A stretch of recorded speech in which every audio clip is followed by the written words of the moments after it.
And one of the big takeaways here, doctors want to emphasize that this patient does not have a confirmed case of coronavirus just yet, but they are monitoring those symptoms. I found out that the patient lives in Clark County and just came back from Wuhan, China.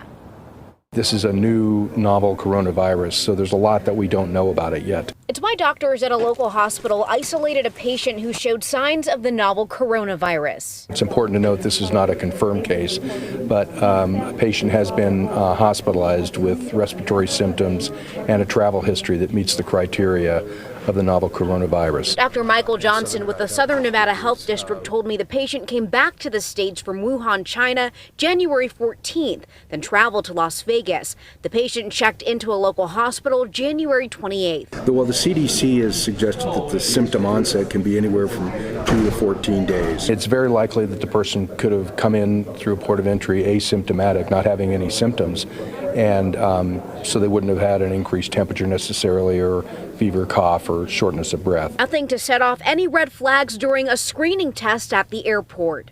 I'm not aware that they do any, blood testing.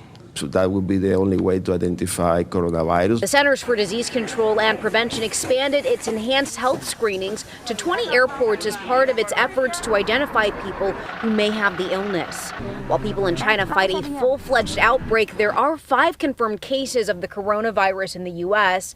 Everett, Washington, Chicago, Illinois, Orange County, Los Angeles County, and Maricopa County in California. The risk to the U.S. public still is considered relatively low.